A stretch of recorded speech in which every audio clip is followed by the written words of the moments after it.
At St. Louis Acura, our customer-focused approach keeps earning us more inventory. As others increase their fees and take advantage of limited inventory, we keep our prices low because we remain committed to becoming better than ever and treating you as we want to be treated.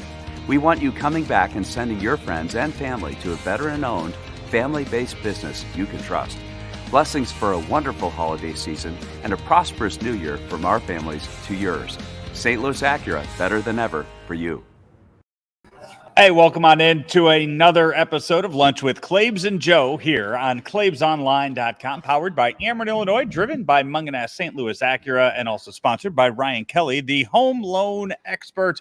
I'm Joe Roderick, joined alongside by Mike Claiborne as we are coming to you from Mungenast Alton Toyota, one of our fine sponsors here. And Claibs, you're going to be driving a Toyota here in a week. The official delivery system to spring training in Florida. We will have one of those nice hybrids. And, you know, I had it last year. It was wonderful.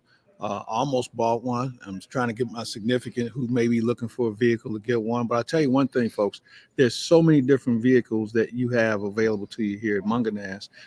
Used cars, they're looking for used cars. They're looking to buy used cars. They'll make a great deal. They're starting to get a few more new ones in. So what I would do is certainly come by. If you're a little conscious of COVID, why don't you go online and check them out? You can do it a lot of different ways, but I think if you're going to look for a car for yourself or a family member, start here, and I guarantee it'll be the last place you ever need to go. Yeah, and part of what you're doing is one of the services they offer, and that's renting a car. Yes. Something they do here at the Alton Toyota store. They don't do it at the St. Louis Acura store. It's just an offer here at the Alton Toyota where you can rent a car. And if you have been on any car rental websites lately, looking at stuff, it is crazy. It is absolutely you might as well absurd. buy it as much as they're charging for it. I have looked. I looked recently for because I'll be in about 4 weeks. I'll be out in LA for Super Bowl week, and I was I looked at some of the deals out there, and it's just insane. I mean, come by here, and you are going to save a lot of money if you're looking to rent a car for something for a road trip here at Mungenast Alton Toyota. But we have a lot to get to. The past few shows have gone well over an hour, and I see this being the same because we have so much to cover. And I think before we get into everything NFL related, I think we start local because the crazy ass Sunday that we saw started with the Blues over the Stars in a Sunday afternoon game at Enterprise. Let's go back to Saturday, Billiken basketball, and also Mizzou. The Mizzou is just surprising. That wasn't so much crazy. It was just shocking because that's why it's crazy. It's just a team going nowhere on the season and have just been embarrassed so many times this year to upset a ranked team, to upset Alabama the way they did. You kind of look at it and you go, oh, okay. So let me ask you something. You mentioned ranked team. Do we sometimes put too much stock in rankings? Because I'm not a big believer in them. I know you have to have some sort of barometer to assess who's good and who isn't. But you know, when you're that 15th, 20th team, you might as well be on the outside looking in because you're that far back for a reason. I mean, when you're looking at that, I think you're in January and you're starting to position yourself for a run into March. That when you are in that top 16 range, you know that you are, you have a very good opportunity to be slotted in one of those first four rankings when the tournament bracket comes out. So I think being in that top 15, I think holds a lot of credibility when you're, at 20 to 25. I mean, you could easily be, around 40 then, and then you're looking at being a bubble team. It tells me that you did well in non-conference play because you haven't played many conference games. So I'm of the belief that if you schedule well non-conference wise and not go out and get a bunch of blood donors, the reward is maybe a ranking compared to, because you don't have anything else to base it on. You haven't played enough conference games to really know how good you are. But I think that's what you're getting. The reward is what you've done in non-conference play. Yeah. So Mizzou gets the win. SLU with a win at home over Iona in a game that really came together in about less than 48 hours. So kudos to both athletic departments for seeing the need for a game and coming together and finding a way to put that game together on short notice. I think Frank Cusimano was happier than anybody in all of St. Louis to see Rick Pitino come to town. Surprised we didn't have Mo for dinner. Well, I don't think we know where exactly Rick Pitino dined on. They were in and out. You probably would. I think they were in and out. Were they? Okay. Yeah. Frank didn't pick him up from the airport. I don't know about that. That's possible. But he's got a new car, so that might be the case. Coach, I don't know how these other guys are going to get to the hotel. Right. But I'm going to take you myself. Frank, I don't know where Frank's parking these days at Chaffetz, but Iona came in. Rick Pitino gets to face his former player in Travis Ford, and it was another hard fought victory by the Billikens. And you talk about positioning yourself for March. They keep getting those wins and piling those up. They're going to make themselves look good to the committee. They still probably need to take care of business in the Atlantic 10 tournament to make sure that they for sure get in there, though. I think they're outside looking in. I don't think how far outside? I think they're going to have to go out and beat somebody on the road. I think they're going to have to go deep in the conference tournament. Because when you look at their schedule, you say, well, they had a pretty good non-conference schedule. Yeah, and they lost the games in non-conference. So, I mean, I'm not sure what that proves other than you were willing to play someone. You got to win. And, you can't sit there and moan about how the committee treated you when you didn't. Hey, the teams who don't get in, all you had to do is win one more game. Yeah. It normally comes down to one more game that you should have won that you didn't. And that's why you're watching the tournament on TV. And I think St. Louis U, because of them shooting themselves in the foot with the home game, they lost at home. Other than the Memphis game, they lost on the road. Those big games that they had in St. Louis were at home against Auburn, against UAB, and there was one other team. But bottom line is you have to do a better job at taking care of home. So I think they're on the outside looking in, and I think they're going to have to play really well in conference play, run the table at home, and then go out and beat somebody on the road. Now, the question is, with COVID, I think you have to wonder how many of these teams will duck you if they don't want to play. Let's say like St. Bonaventure, well, we're not coming. Well, I don't blame you. I wouldn't come either because, A, it's going to be a tough game. B, you can use COVID as an excuse, and that's one less game you got to worry about. So I just think you got to really be careful with your schedule, but you also have to make sure you dominate your home court, and you have to be able to find 2 wins on the road. They will be on the road tomorrow night, a game in Dayton, and a game that's actually going to be nationally televised on the CBS Sports Network. I listen to the games with Earl and Bob. Out of that TV thing, I'm gonna listen to it. You could turn it on the TV, I've done that before. I did it the other night because there was so many things going on with the football. And we had a basketball game and a couple other things I was trying to watch. So I just turned that down and had Bob and Earl on for the second half. Have you seen I think it was Earl that posted the video of the call of the final play of the game where Iona missed it, and you can see and you can hear in the background Rammer just going crazy, standing up, getting all into it. And I love when the guys are courtside and they get to be part of a call like that, and you get it on video too. I know with the video that was making the rounds last week of the guy that did the women's Mizzou game, that when they upset South Carolina in overtime, and he had the video, they had the camera right on him looking up kind of, the way we have it right here. You know who had the best one of those during baseball season when Dave Sims had the call? Yeah. That I think they had like 3 million hits on that thing. Yeah. I mean, it was huge. And I think you're going to see more teams and more broadcasters try and do that. One of the things in Claibs is we try to put more and more stuff on the YouTube page that we've been doing here lately, and going more video and podcast, and just kind of expanding our horizons on here on Claibs Online. That's something I think a lot of people are trying to, just as much reach as possible, give people as many ways of viewing stuff. as possible.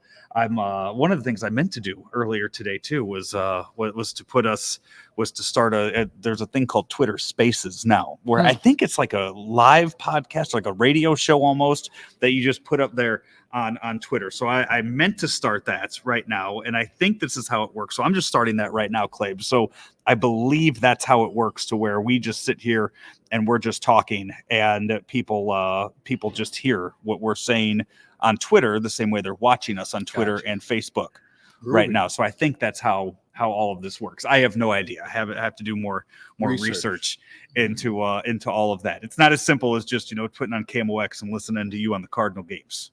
It's not that simple. It's not that simple where people could just listen to it nationwide at this point, with all the affiliates and everything that you guys have that Ben Boyd's in charge of running now too. Well, I'm anxious to see what Ben has up his sleeve. I'm sure it's a lot. Hey, so anyway, that was Saturday into Sunday, and that was Blues and Stars, a Sunday afternoon game where it kind of looked like the Blues just, weren't going to make it happen on Sunday. It looked like they were going to fall a little flat, not be able to put the biscuit in the basket at all. And then that final minute, that 60th minute of the game happened, and then all hell broke loose. It was one of those games. And first of all, you have to give Dallas credit. They played 3 in almost 4 days, and but they're a good defensive team, and they've always given the Blues some challenges. But the Blues stay with it. And as you mentioned, the 60th minute, and how many times have we seen a team, we say, well, you got to play 60 minutes. And this was a classic example. I think the big hoopla was the fact that, you score on a power play, and then you go right back on it because of a slash. And as I said earlier with Frank today, hey, it's in the book. They just don't call it. And I've always been that person they say, well, you got to let them play. You can't make that call late in the game. Why not? It's in the book. Mm-hmm. If you don't want it in the book, then say, hey, we can only make this call until the 58th minute of the game.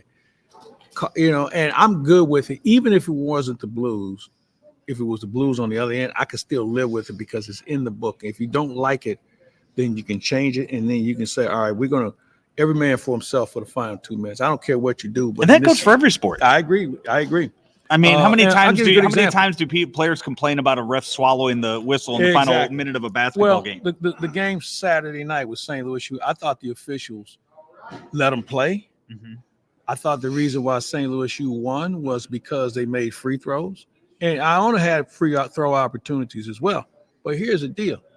They let them play, and Iona had the last shot on a layup, okay? It wasn't like a tough shot or anything. Guy had laid, he just missed it. Point being, they let them play within reason. So you almost have to be on the honor system as a player. Say, if they're going to let me play, I got to know where the limit is, where the line is drawn to make sure I don't get a penalty or a foul or whatever the infraction might be. But Rick Bowness was upset. I think he felt like his team deserved better fate, and maybe they did because they played hard, but they didn't play 60 minutes. And, to be honest with you, the Blues didn't either. Mm-hmm. So it was one of those games where, as you said, man, this doesn't look good. Power play opportunities early. They didn't look well organized. And sometimes when you have day games, it kind of throws you off. And remember, they normally play on Saturday night. All right, we're going to play on Sunday. It's a day game. And sometimes guys, it takes them a little longer to get acclimated to what's going on. But in any event, they got another 2 points. They were off until Thursday when they get the Seattle Kraken in town. Our first look at Seattle. Without Jaden Schwartz, who had surgery. I guess Vince Dunn will be with them for all those who like to go back down memory lane. But, Blues, it was a good win for them, for sure. And they got to stack points, man. Yeah, they I think Bonus you mentioned too. He was former St. Louis Blue. He couldn't get that stick to break to. Gotta get back in the weight room, I guess. A lot. They make him a lot tougher than when he played back in the. If that was a wooden stick, it'd been splinters out there. But before we get off this, because we mentioned the college basketball already on the show, because I wanted to also throw in there, along with SLU beating Iona and Mizzou beating Alabama this weekend, Illinois. They retired the jersey of Ao Desamu, and he came down, and the eventual NBA MVP also drove down from Chicago down to Champaign to watch it. MVP. Yeah, I didn't know Draymond Green played. No. DeMar DeRozan. He's having a very good year. The 2021-22 NBA MVP, drove down to watch his rookie teammate get his jersey retired. That was a nice gesture on his part. Yeah. And I don't know DeRozan personally, but people who I know who know him speak highly of him as far as him being a quote good guy. And for him to do that says a lot, I'm sure, for DeSomo and what his future may hold. No, it was cool to see that, and you can see the leadership that he has, and DeSomo kind of putting up some really impressive numbers for the Bulls. Doing a nice job coming off the bench. When he was drafted, it was kind of like, okay, it's the Chicago kid that played for U of I. The Bulls drafted him to do him a favor. He'll get cut. Need a guy, nice if he's not the 12th guy off the bench, he'll get cut. And now he's started a couple games. He's had some really good numbers in some of the games. And I was wondering why people didn't feel he was a more draftable player.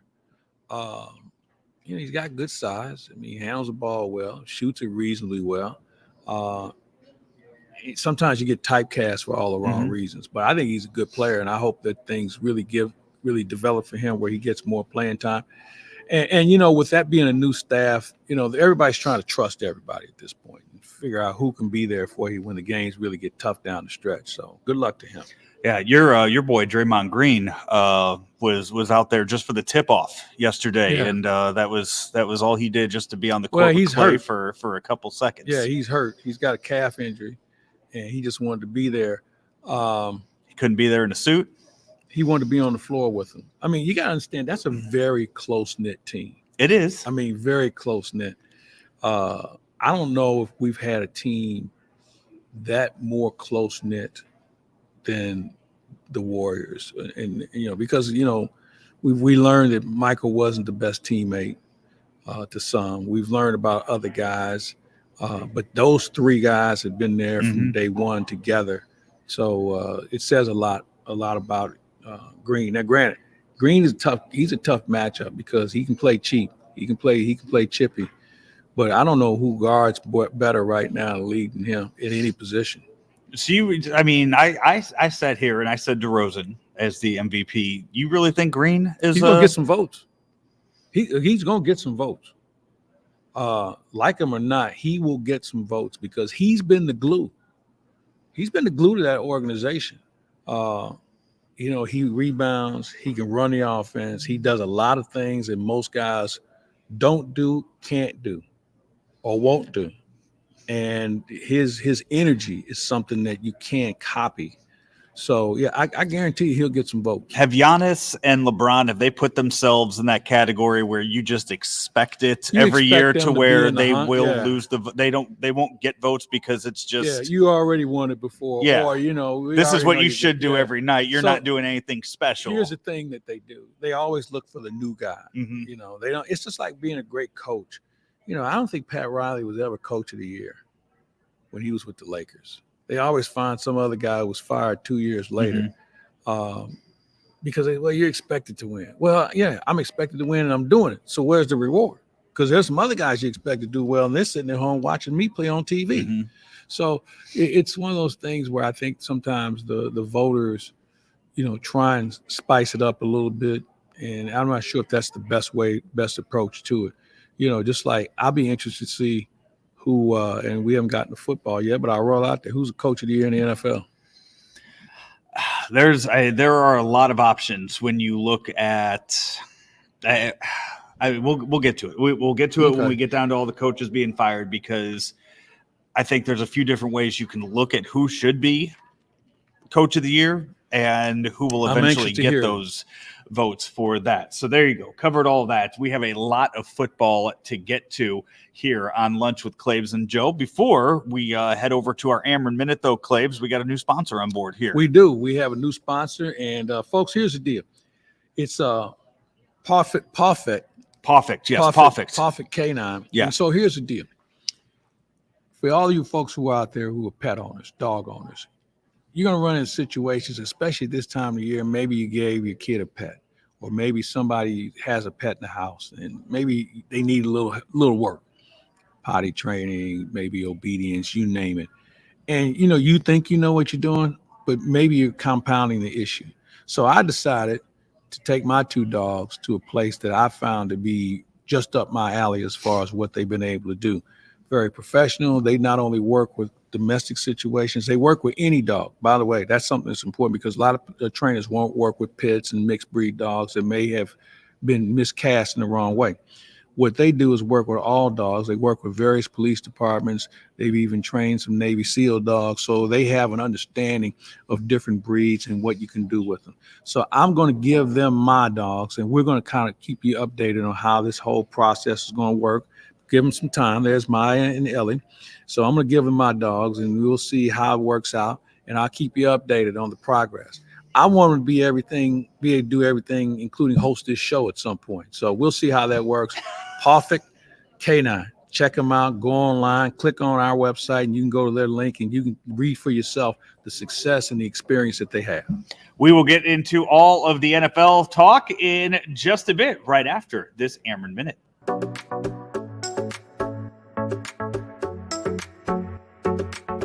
The pandemic has been the ultimate game changer for many companies, and Ameren Illinois is no exception. President and Chairman Richard Mark tells us how they've worked with their customers who may have been harshly impacted by COVID. The pandemic has really caused some unprecedented changes and challenges for all industries. And, for us, since we provide that vital service, we understand customers have to have it. And so with the pandemic, many people were out of work, didn't know when they were going back to work.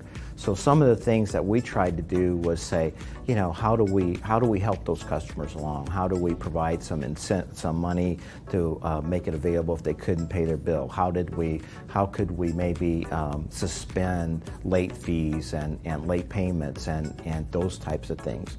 So what we try to do is work with our customers. We provided last year over $26 million in billing assistance for customers to help. And basically, if the customers couldn't pay, we didn't cut anyone off and tried to just understand what was going on in the communities.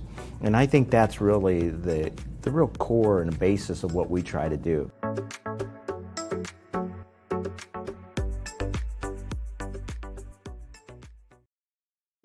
Back here, lunch with Claibs and Joe, powered by Ameren Illinois, driven by Mungenast Alton Toyota, and also sponsored by the folks over at Ryan Kelley, the home loan expert. Find them online at thehomeloanexpert.com. As you can see in the background here, we are at Mungenast Alton Toyota here right off Homer Adams Parkway in Alton, Illinois.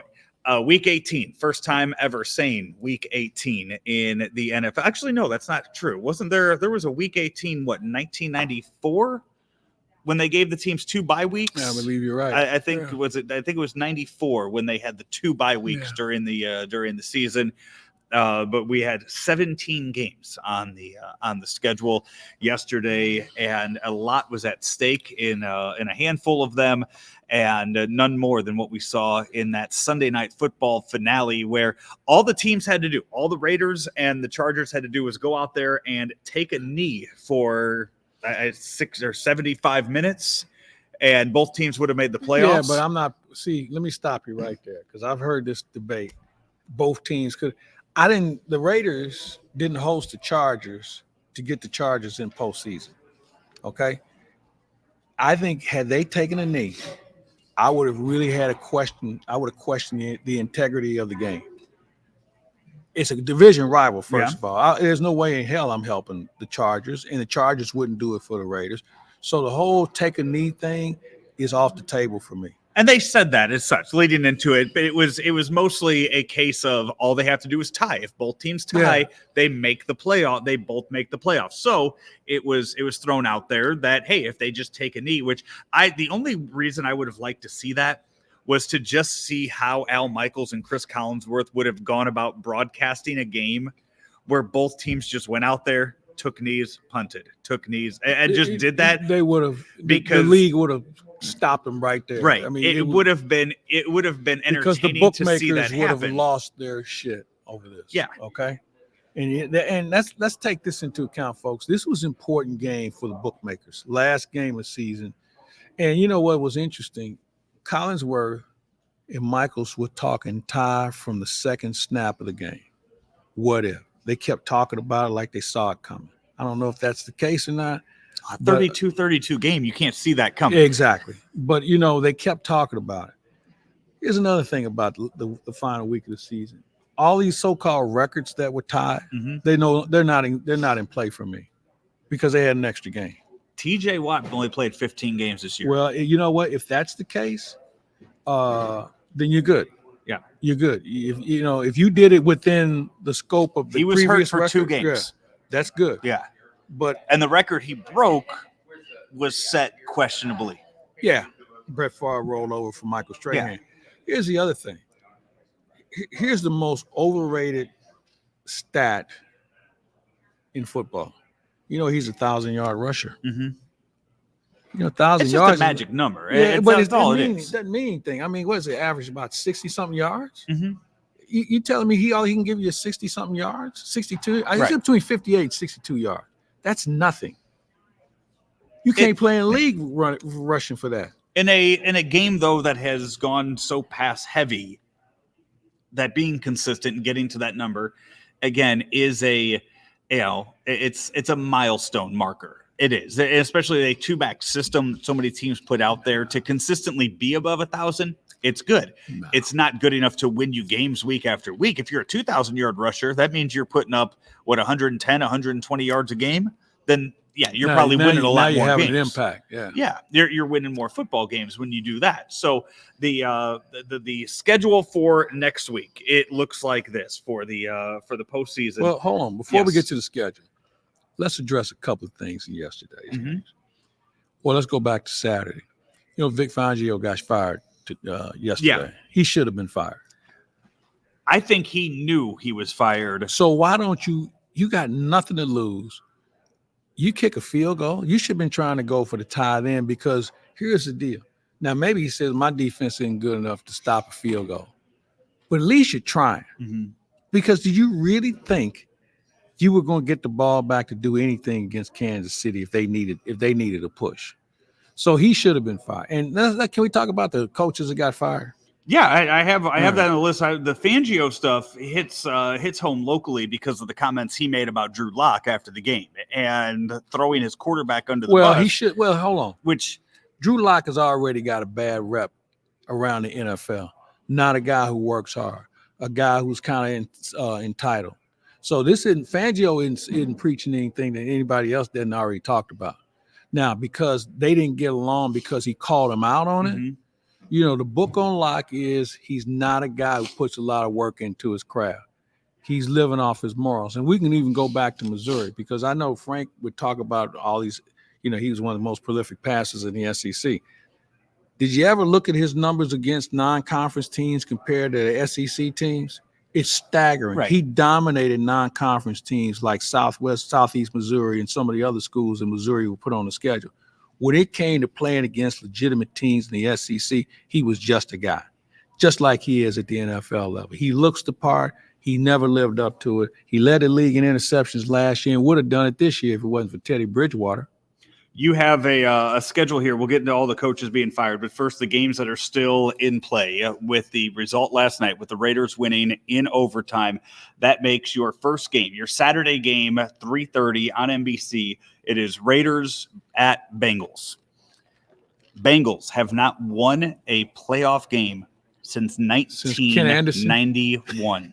Ken Anderson was playing on that team. It was a boomer. I saw yesterday that nobody has ever texted somebody the words, the Bengals won a playoff game. The first text was sent in 1992 from a cell phone. Bengals last playoff win, 1991. Saturday night, you get Patriots versus Bills, part 3.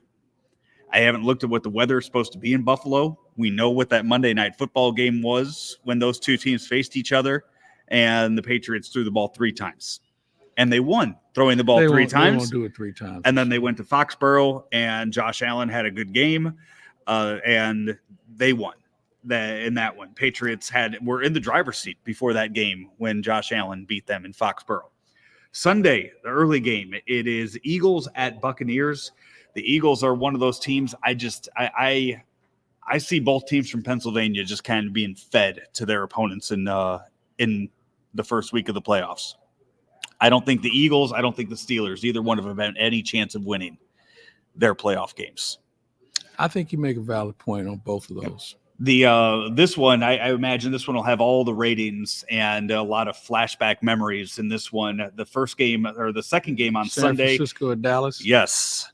This is the second time that those two teams have made the playoffs in the same season since the mid-90s. Well, it's been a really long time. You know, those two teams, I think I've shared this with you before. You give me those teams of the 90s, the Rams, greatest show on turf, the Ravens team, and the second New England team, and I take on the rest of the field as far as Super Bowl champions. Those 49ers and they were, it was almost like in the old AFL when Al Davis, he and Hunt would draft play Hank Stram, they would draft players only because we gotta have somebody block Buck Buchanan. So let's draft Gene Upshaw. We gotta have somebody deal with Ernie the Cat Ladd. Let's draft offensive tackle. I can't think of his name. He was the first black head coach. Art Shell. We got to have a guy to figure out what to do with Otis Taylor. Let's draft Willie Brown. I mean, they would draft guys just to make sure you could stop one guy on the other team. Kind of what the 49ers and the Cowboys did. I remember they used to go out and get offensive linemen to block Leon Lett. And the 49ers went out and got guys for Larry Allen to block and stop. I mean, it was incredible, the matchups. And I don't know if it's gotten that far now, but I'll tell you one thing. If he's right, their left tackle for Dallas will have a chance to go up against Bosa. That'll be fun to watch. The other one on Sunday, the Sunday night game, Steelers at Chiefs. When they faced each other earlier this year, Chiefs it was a boat race now, in that one. Yeah. Mike Tomlin working with a short deck, but I can assure you we'll have a different result because that's just who he is. By the way, guy's got 15 years in the league and never had a losing record. Folks, think about that for a minute. You think about all these mucks that have come through here and call themselves head coaches. They get second and third chances. This guy has been with the same team for 15 years and never had a losing season. And it goes to with the Steelers, and we're on 40, 45 years of three coaches. Yeah. Three no, it's coaches. longer than that, isn't it? Is it longer than that? I mean, you're talking 15 with 69 was when they hired Chuck Noll. Okay. So, I mean, 50 years. Yeah. 53 years between Chuck Noll, Bill Cowher, and now Mike Tomlin. That's just the Rooneys just don't miss when it comes to doing their homework and going out there and finding a head coach. And we're about to talk about some of the coaches that are out there looking for jobs. Why don't we do now. that after we take another break? Yeah, I know we need to move, but hey, I was also going to say the first time ever we're going to have a Monday night game in the postseason. It's Cardinals and Rams. I haven't seen yet if there's going to be a Manning cast for this game. It just says here that it's going to be on ABC, ESPN, and ESPN2. If you're going to put that on, you got to put the Mannings on there. You know, I wonder how much the Manning cast is diluted from the big broadcast. They averaged, I think it was 1.8 million viewers a week. Was the game the actual ESPN broadcast? Are the games getting around? I haven't seen that. I know the Sunday night games are up there. 75. No, I'm talking about the ESPN Monday night game, not the Manning cast. Yeah, I don't know that one. I just know I saw what the Manning cast numbers were for their games, and I know that 75 of the top 100 TV shows in 2021 were NFL games.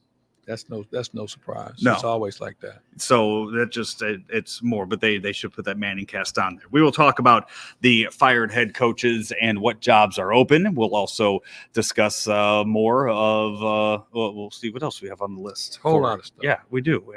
We're at Mungenast Alton Toyota here on Claibs Online. You know, the only thing faster than this supersonic golf cart are the closing times at thehomeloanexpert.com. Mortgage rates on the twos, and we have a 21-day closing guarantee. Apply online today at thehomeloanexpert.com. Every time we take a commercial break, we come back. You have a new view in the background here at we.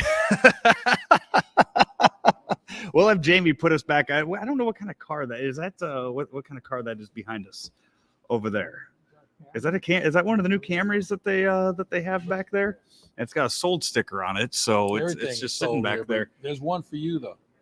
There's one for you out here. I think it's one of the new Tacomas they got out there on the lot too. They have they are. You mentioned they're getting the new cars out here at Mungenast Alton Toyota, Mungenast St. Louis Acura.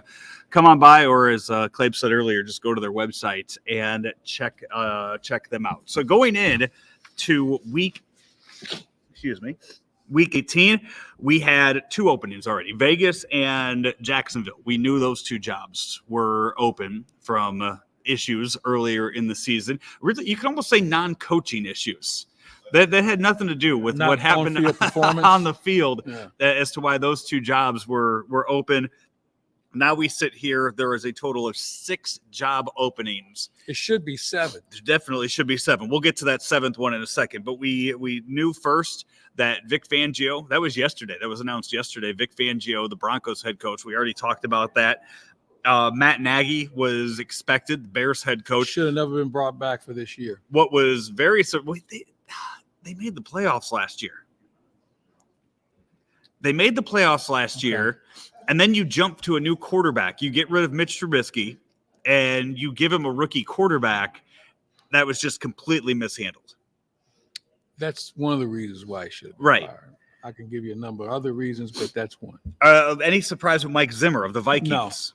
No. And the GM there too is also. They should both go. You know, here's the thing. I think we're at a point now where the question should be: how many years does a GM get? How many coaches does a GM get to hire and fire? Because what's going on in Chicago? Brian Pace also was fired. Yeah, the GM. That was the one. Chicago. Yeah. What's going on in Minneapolis? What should be going on in New York with the Giants? And what's going on in Miami? Those GMs should be out too, because they keep messing this thing up. And the Flores thing is probably the biggest head scratcher. You and I talked about that this morning.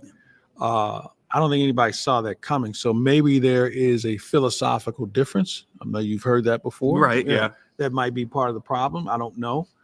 But I think GMs need to be held more accountable for these decisions that they're making, because they're the ones that are going out and getting the gross. They're the ones that are drafting.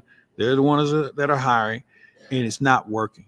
It's not working. Has Flores been there 3 years? Yes. Okay, so 3 years.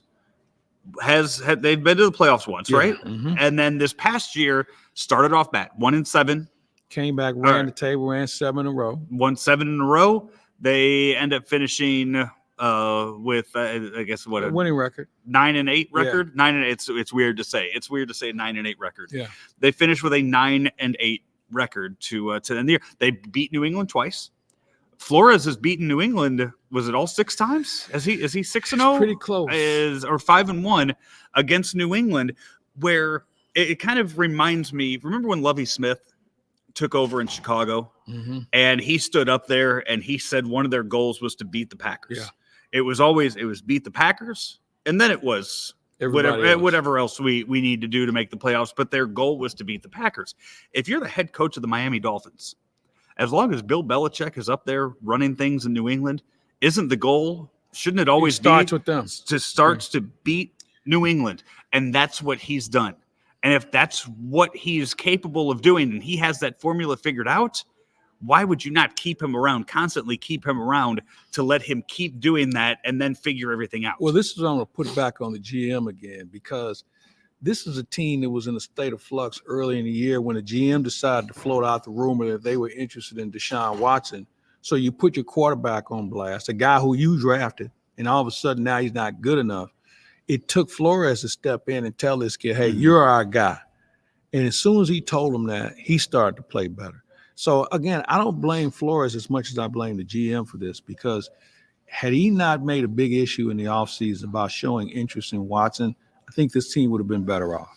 And on the flip side of that, when you talk about the GMs and the job they do, Ryan Pace deserved to be fired for all the mistakes that he made. On the other side, how about the job? I don't know the guy. I don't know who the GM in Philadelphia is. I don't know who the GM of the Eagles is. But when you look at the fact that they decided to part ways with Carson Wentz, send him to Indianapolis, get a first-round draft pick in return for that, hitch their wagon to Jalen Hurts, who leads them to the playoffs, and now they get an extra draft pick on top of that. That's a hell of a job in building a team. Yeah, not all these guys are bad. No. But some of these guys have been lucky. Some of them really knew their stuff, and some of them knew the chemistry of their team was not going to work with the current personnel. So, they're case-by-case situations. I don't want to throw a net over everyone, but I think my issue is when I see GMs getting second, third chances of hiring coaches and nothing happens to him, that's a problem. You mentioned the Flores. We just talked about it. I think it was 1 or 2 weeks ago. We talked about how coaches from the Bill Belichick coaching tree have failed a lot. And you brought up, as we were saying that, you brought up Flores down in Miami had been doing a really good job. The fact that he keeps his job and another person from that coaching tree, Joe Judge, he's staying there in New York. Gettleman should have been gone with Joe Judge. It was a bad hire. Joe Judge has gone through more assistant coaches in his 3 years in New York than anybody we've ever seen, and it's not getting any better. They haven't drafted well. And so I'm going to pin this one on ownership because they've allowed this thing to fester to the point where it's not savable. And who was there before Joe Judge was? I'm trying to think who it was that was there. Was it Fossil? Jim Fossil? No. Oh, that's you're going. Yeah, that's you're going away. He was a former coach, though. I mean, he had been in the league for a bit. I think it's the Maras not wanting to, and it's already a bad. Their organization already has a very bad reputation right now. The once storied franchise that is now just going from coach to coach to coach and failing over and over again. You know what? Here's the thing. You use the word storied. They just been around long. They haven't been that much of a winner. They've won 3 Super Bowls. Yeah, but I never look at them like that. I mean, and granted, 3 Super Bowls is more than the Arizona Cardinals and some other teams. But I guess this most recent run has been frustrating at best. Ever since they got rid of Tom Coughlin, they haven't been able to figure out what to do or where to go with the head coaching. Yeah. So I think they're just hoping maybe if we give him one more year, maybe he'll figure it out.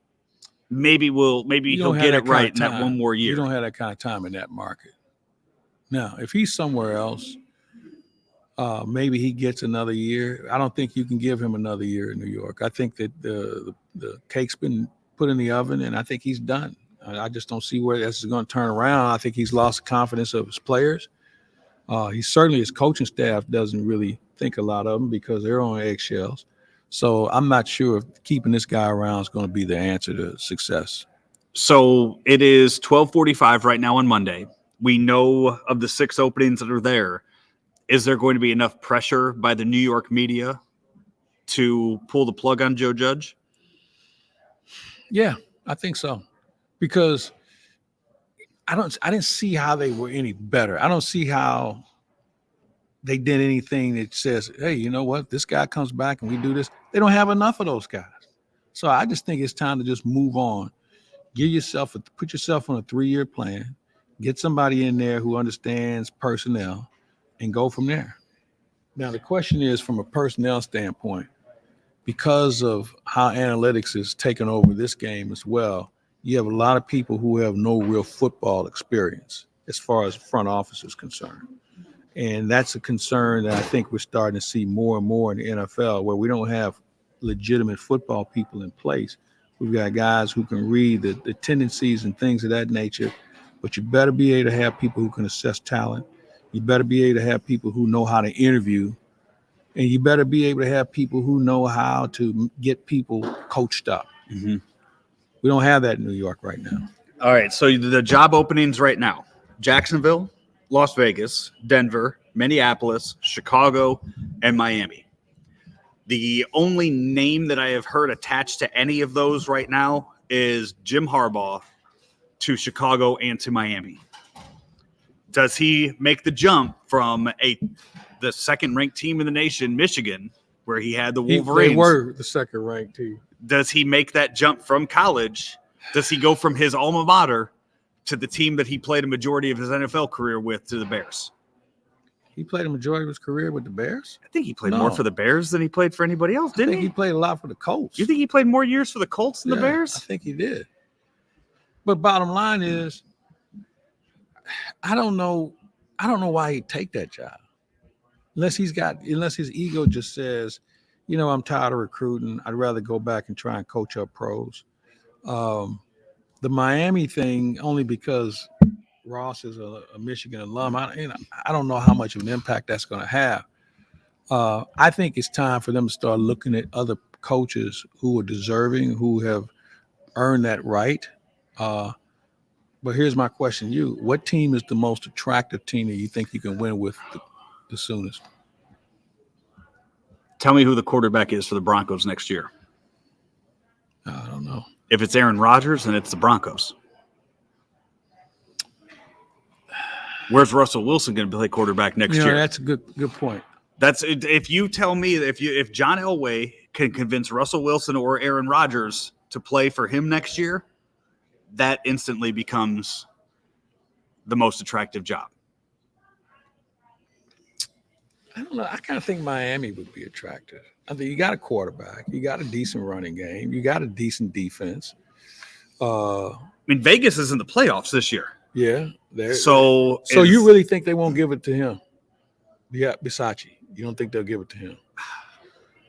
What if he goes 2 games into the playoffs? If they win a game in the playoffs, I think it's his. Okay. He'd be the first. I saw a stat yesterday. First coach in 61 years that took over a team in the middle of the season that got in the playoffs. I couldn't think of another one off the top of my head right now. I've seen enough of them not getting the playoffs. By the way, Jim Harbaugh, 87-93 with the Bears, 94-97 with the Colts. For some reason, I thought he was with the Colts longer. I think he made more of an impact there before handing things over to Peyton. Yeah. There, but yeah, he was with the Bears. I was gonna say, I growing up in Chicago most of my childhood, the only quarterback I remember for growing up. But you know Jim what Harbaugh. though? Here's the thing about Chicago Bear quarterbacks: none of them have been any good. No, he wasn't good, but he was always there. He was always there with the team. I just Minnesota. I don't know what to take of that quarterback situation there. If that's how good of a team that you got to blow the whole be. thing up. You got to blow the whole thing up. Jacksonville, you got Trevor Lawrence. So they're going to get the first pick this year. Yeah. Who you taking? I'm going to tell you what you're going to do. You're going to trade down. I was going to say, do you trade down? Where who's the consensus number one pick right now? Is it that defensive guy, a defensive lineman from Michigan? I would hope not. I know he played well. Aiden Hutchinson is who we're talking about. Aiden Hutchinson looked like Mike Mamula in that bowl game. And I think he'd be a guy that'd be dominated at the next level. He won't be the impact guy that we're seeing in the Big Ten. Who's the top quarterback right now in college? I guess the guy from Ole Miss, Corral, is a guy that's well thought of. I don't know if this is a real quarterback. They don't need a quarterback. Speaking of Ole Miss, I did see driving in here, one of the rumors is that the Vikings – there was discussion in the room of possibly giving Lane Kiffin another opportunity in the NFL. Let me tell you what that's all about. Lane Kiffin is a guy who knows how to get his name out there just to create a rub. Mm-hmm. I think Lane Kiffin has sailed his last ship in the NFL by the way he handled some things his first time there or his second time there. He doesn't have a lot of friends in the NFL, so I'm not sure if that's going to work. So you have no predictions on any of these jobs in the NFL right now? You know what? I hope they're all replaced by new guys, first-time guys, or guys who have been coaches before that deserve a second shot. I think Harbaugh to the Bears makes the most sense of all these. Why? Because he played for them? Yes. That's it? Yes. Okay.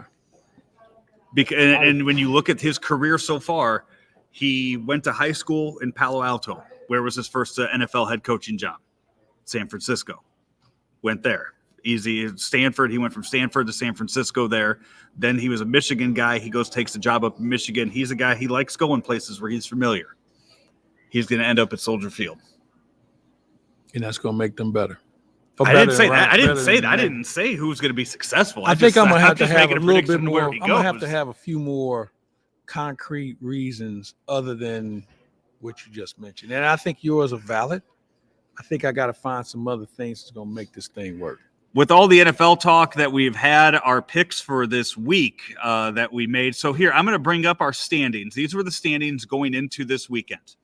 Claibs, Brian Hoffman was sitting in first place, 46 and 42. You and Andy Hansman at 45, and Howard Richards at 45 wins. Frank and I with 44. We had 4 games on the schedule this week. I know I lost one. Eagles, Cowboys. We had the other game was we had the game. Yeah, right now Claibs, you're 0-3 so far this week. Andy Hansman has taken over the there. Well, we went 49ers, Rams, and then we went Chargers, Raiders. Those were our picks. So here we go. We're sitting here. The college football championship is tonight in Indianapolis, which, by the way, I'm a little upset that I didn't realize it was in Indianapolis until about 2-3 weeks ago. I know that college basketball likes to go all over the country with their championship game. I didn't think that college football would ever play their championship game at Lucas Oil. Well, I would have liked to have been there tonight. If considering the NCAA's home is there, and it's a very good facility, and they have plenty of hotel space. You don't have to go outside. If you're in Indianapolis, you don't have to. When you were there, how much time did you spend outdoors when you were there watching? Half a block. Yeah.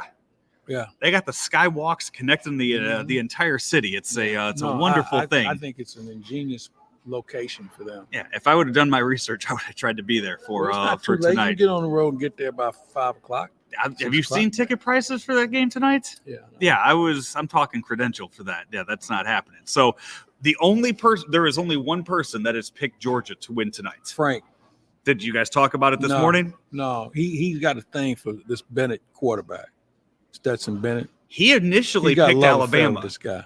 He initially picked Alabama. He texted me yesterday telling me to change the pick. That's how much in thought he's been. He treats this guy like a cousin of Drew Lock. You know how much he was in love with that guy? I don't remember him being. Oh man, it was embarrassing. Yeah, I love him. He's one of my best friends, but I'm sorry, man. It was not pretty to watch him fawn over Drew Lock, and he's doing the same thing over this Bennett guy. So I knew you had to tell. I knew exactly who picked Georgia. I didn't know his reasons for it. I didn't know what. He loves those sort of guys, man. Well, that's he's the only one going with Georgia tonight. Georgia goes into the game as a 2.5-point favorite, which is a little surprising. You think so?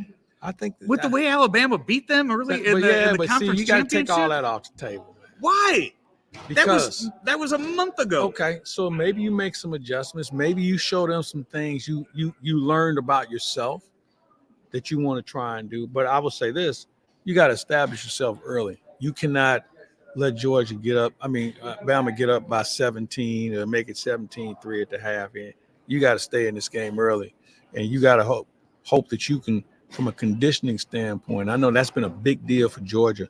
They felt like they weren't in shape. I don't know how you get yourself in shape at this point in the year. You can do some gases and some extra running, but your body's already beat up from playing football. So I look at it as Nick Saban has had 11 days to prepare for this game. I think that's way too much time to give Nick Saban to prepare for a game that he's already prepared for once this year. And so if you're Nick Saban, you say to your staff, if you're Georgia, what would you do different against us? Because we got a little bit of a different personnel look. Everybody should be reasonably healthy. The ones who are not having to have surgery like Minchie and people like that. So what would you do differently? Where do we feel we may be vulnerable? Yeah. I don't have the answers to that. And here's the thing. Kirby Smart's a good coach. Okay. He knows Nick as well as anybody. And I'm sure we could say that a month ago, but I just feel like that's why the line's only 2.5. And it's a very enticing line because of what you just said. Oh, they killed him the last time. These games have a way of working themselves into epic battles, and I think we're going to see one tonight. That'll be tonight, national championship game, Georgia and Alabama. And with that recap, that's going to do it for our show today. Are we going to do it next Monday, or are we going to be next Tuesday? Because I know you are on the road heading down to Florida. We may have a fill-in for next week. Okay. Because I may be en route, but we'll figure something out. That sounds good. He is going to be heading down to Jupiter, Florida next week, and we'll be down there until, I guess, April, right? We hope. That's we hope. We'll figure that out over the next several weeks here. What else you got lined up for this week?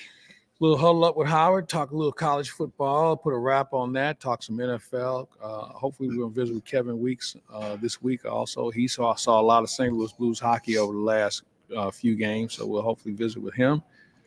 And we've got you and your deal. Yeah. Do you know, so I'm going to be, I'm going to do an interview. I'll post it tomorrow, but it'll be part of Weekend Joe this weekend. Do you know who Brian Henshin is? He was a former intern here in St. Louis, and now he is he writes for the Indianapolis Star. So he will be at the game tonight. Former intern of mine covering it for the Indianapolis Star. So I'm going to interview him tomorrow and talk to him about the game that he will see in person at Lucas Oil Field. What kind of access media-wise do they have? I'm going to ask him that. That's something I haven't talked to him about yet. I just know he's going to be at the stadium tonight. So I'm interested to see what kind of access they give anybody, and if they kind of tier it off to certain people too. Yeah. So we'll talk to him tomorrow, put that up on YouTube, but the audio will be part of Weekend Joe coming out this Friday on the show. Oh, final thoughts too. I wanted to, before we get out of here, any Bob Saget stories? Nope. No? Never met the guy? Met him once. That was it? I wasn't a big fan of the show. I never watched it a lot. No. That's my childhood right there. Full House and America's Funniest Home Videos. I was doing something else then. Can't remember what it was, but I was never. Yeah. I wasn't say I wasn't a fan. I just didn't watch it. Yeah, so he may have been one. I met him one time. I'm surprised I never did. I never did, and that surprises me that I never. Never met him. That I never met him. Mm-mm. He was just in St. Louis not long ago. I know. Yeah. I never went to go see him. I just watched him. Anything that he understand put his on comedy, there. His stand-up routine is just the opposite of what you saw. Danny, the person he portrayed as Danny Tanner was not who he was in real life. I think Tom Arnold said it best today. The only people that had bad things to say about Bob Saget were his best friends. And if you could go through life like that, I think that you did pretty well. Yep. Hey, that's going to do it from us out here at Mungenast Alton Toyota here right off of Homer Adams Parkway in Alton, Illinois. We have been powered by Ameren Illinois, driven by Mungenast, and also sponsored by Ryan Kelley, the home loan expert. We will talk to you next week, but hey, content all week long over at Claibs Online. Find us on YouTube, wherever you find your podcast, or the website, claibsonline.com. We'll talk to you later. Every day, Ameren Illinois works to deliver reliable energy throughout the state to on-the-go families, in-the-know grandparents, and busy students. But did you know we also have ways to manage your energy? Paperless billing, outage notifications, pick a due date, auto pay, and so much more. So no matter who you are or how you use your energy, there's an option that's right for you. Learn more at amerenillinois.com/options.